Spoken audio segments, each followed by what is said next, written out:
Hello दोस्तों, आज बात करेंगे चिनाब ब्रिज के बारे में। ये दुनिया का सबसे ऊंचा रेलवे ब्रिज है और इसकी ऊंचाई है 360 मीटर। ये आईफल टावर से भी ऊंचा है। आईफल टावर की ऊंचाई है 324 मीटर। इस ब्रिज को बनाने में आई दिक्कतों के बारे में आज जानेंगे और इस ब्रिज की खासियत जानेंगे कैसे ये जम्मू कश्मीर की तरक्की के लिए योगदान दे सकता है। जानेंगे ये भारत की इंजीनियरिंग का अद्भुत नमूना क्यों बोला जाता है और जानेंगे भारत के और भी कई अद्भुत ब्रिजों के बारे में। तो बनी रहिए इस वीडियो के साथ।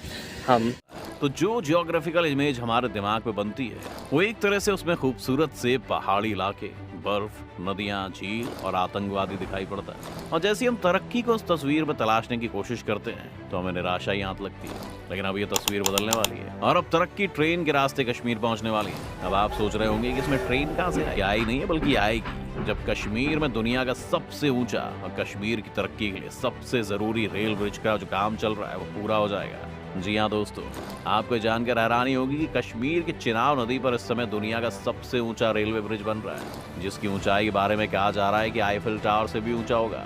ये पुल जम्मू के रियासी जिले के चिनाब नदी पर बनाया जा रहा है, जो कटरा और बनिहाल के बीच 111 किलोमीटर रास्ते को जोड़ेगा। बेसिकली ये पुल कश्मीर के उस इलाके में बन रहा है जहाँ विकास के नाम पर अब तक आर्मी की संख्या ही बढ़ती थी।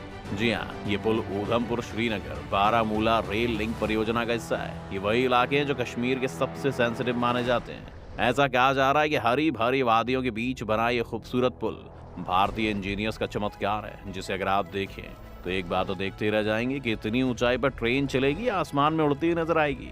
कहा जा रहा है कि इस ब्रिज की ऊंचाई नदी के सरफेस से 359 मीटर होगी। साथ ही ये ब्रिज करीब 1.5 किलोमीटर लंबा होगा। लेकिन दोस्तों, ये 1.5 किलोमीटर लंबा ब्रिज जैसे ही बनकर तैयार होगा, वैसे ये कश्मीर के इतने लंबे अरसे से तरक्की की राह देखने वाले लोगों को बहुत बड़ी राहत मिलेगी। ये राहत कैसे मिलेगी उसे समझिए। भारत के बाकी हिस्से से अब तक कश्मीर तक के लिए बेहतर रेल कनेक्शन नहीं था, लेकिन जैसे ही पुल तैयार होगा वैसे ही कश्मीर के सबसे सेंसिटिव एरिया जैसे बारामूला और श्रीनगर तक रेलवे का कनेक्शन पहुंच जाएगा। अब इससे तरक्की कैसे आएगी, तो उसे ऐसे समझिए कि अभी कश्मीर से जो माल दिल्ली तक आता है उसे आने में करीब 48 घंटे का समय लग जाता है। लेकिन जैसे ही ब्रिज बन जाएगा वैसे ही ट्रेन से वो सामान बिना किसी रिस्क के 24 घंटे में दिल्ली तक पहुंच जाएगा, यानी कि सीधा आधे टाइम की बचत होगी। और दोस्तों, आपको तो पता ही होगा कि तरक्की का एक ही फॉर्मूला है कि हम ये समझ लें कि टाइम इज मनी। इसीलिए अगर ये ब्रिज बन जाएगा तो तरक्की खुद चलकर कश्मीर तक पहुंचेगी।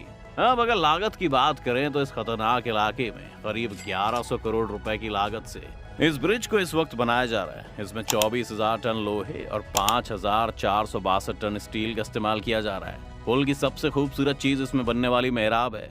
इस पुल को मेहराब के साथ 1315 मीटर लंबा बनाने के लिए डिजाइन किया गया है। इस ब्रिज के कंस्ट्रक्शन का मेन काम Konkan railway corporation limited KRCL कर रहा है, जिसने कोंकण रेल परियोजना के तहत भारत के सबसे दुर्गम रेल नेटवर्क को बनाया था। इस रेलवे ब्रिज को ऊधमपुर श्रीनगर बारामूला रेल लिंक यानी USBRL योजना के तहत बनाया गया है। अब अगर इस ब्रिज की खासियत की बात करें तो इसकी सारी खासियत इस बात पर बेस्ड है कि इस ब्रिज की मुश्किलात क्या क्या हैं। तो सबसे पहली कठिनाई जो इस ब्रिज में आने वाली थी वो ये थी कि जिस इलाके में ब्रिज बन रहा था वो बहुत ही ज्यादा ठंड वाला इलाका है, जिसमें बर्फ और कड़ाके की ठंड हर साल ही पड़ती है। ऐसे में ठंड के मौसम में लोहे का सिकुड़ना और उसका फटीग फेलियर हो सकता है। इसीलिए इस ब्रिज को जिस स्ट्रक्चरल स्टील से ब्रिज बनाया गया है वो -10 डिग्री सेल्सियस से 40 डिग्री सेल्सियस तक के तापमान को झेल सकता है। मतलब जम्मू कश्मीर के मौसम का इस ब्रिज पर कोई प्रभाव नहीं पड़ेगा और ब्रिज बिना किसी कठिनाई के चलता रहेगा। इस पुल को इस तरह से तैयार किया गया है कि अगले 120 सालों तक इस पर से ट्रेन गुजर सकेंगी। इस पुल से एक फायदा ये भी होगा कि सीमा तक सैनिकों को लाने और ले जाने में कम वक्त लगेगा, क्योंकि रेलवे की मदद से सैनिक और बाकी के सारे सामान जल्दी पहुंचाए जा सकेंगे। फिलहाल सैनिकों को सड़क के रास्ते से ही कश्मीर तक और उसके बाद सीमा तक पहुंचाया जाता है। इसके अलावा एक कठिनाई जो इस इलाके में आमतौर पर देखने को मिलती है और कश्मीर का नाम सुनते ही जहन में आ जाती है, वो आतंकवाद है। इसलिए किसी भी आतंकवादी हमले से निपटने के लिए इस ब्रिज को कुछ ऐसे बनाया गया है कि इस पर किसी भी धमाके का कोई असर ना हो। ऐसे में अगर इस पर कोई अटैक भी होता है तो इससे इस ब्रिज को अलग से सिक्योरिटी देने की जरूरत नहीं पड़ेगी। इसके अलावा ये पुल जिस इलाके में बन रहा है वहाँ पहाड़ी हलचल की वजह से भूकंप के झटके ज्यादातर देखे जाते हैं। ऐसे में अगर कोई ब्रिज पहाड़ से लगा हुआ रहेगा तो वो गिर भी सकता है। ऐसे में बहुत बड़े जान माल के नुकसान का डर बना रहता है। इसीलिए इस ब्रिज को बनाते हुए इस बात का ध्यान रखा गया है ये 7 से 8 रिक्टर स्केल की तीव्रता वाले भूकंप को सह सके। इसके लिए शुरुआत में ही पहाड़ी को काटते हुए इसे बाद में सील कर दिया गया है, जिससे भूकंप से भी ये ब्रिज बचा रह जाएगा। अब अगर पुल के कंस्ट्रक्शन की बात करें तो इस पुल का काम 2002 में शुरू हो गया था, जिसकी शुरुआत उस समय के तत्कालीन प्रधानमंत्री अटल बिहारी वाजपेयी की बीजेपी गवर्नमेंट ने किया था।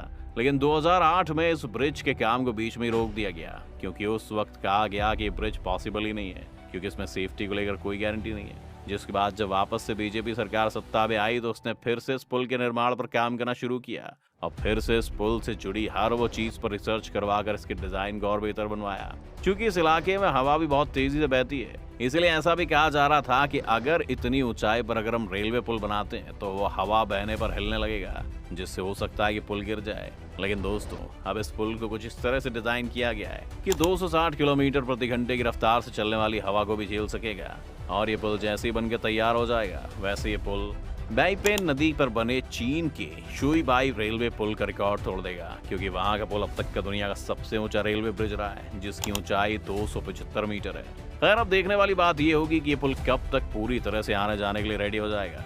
यहाँ आपको एक बात और बता दें कि जब ये ब्रिज बनकर तैयार हो जाएगा तो इसे ऑनलाइन मॉनिटर किया जाएगा और कोई भी दिक्कत होने पर पुल पर लगे सेंसर खुद ये बता देंगे कि अभी ये पुल ट्रैवल के लिए तैयार नहीं है। खैर, ये तो हो गई कश्मीर के सबसे ऊंचे पुल की कहानी। लेकिन भारत में कुछ रेलवे ब्रिज पहले से ही दुनिया भर का ध्यान खींचते रहे हैं, जिसमें कालका और शिमला के बीच कनो ब्रिज बेहद खूबसूरत है। आमतौर से पहाड़ों पर आज भी भारत रेलवे का जाल नहीं बिछा पाया है, लेकिन कालका से शिमला को जोड़ने के लिए जंगलों और घाटियों से गुजरता हुआ इस रेलवे लाइन का ये पुल बहुत अद्भुत है। इसी कारण ये यूनेस्को की विश्व धरोहर लिस्ट में शामिल भी हो चुका है और ये कालका शिमला रेलवे लाइन पर सबसे ऊंचा पुल है।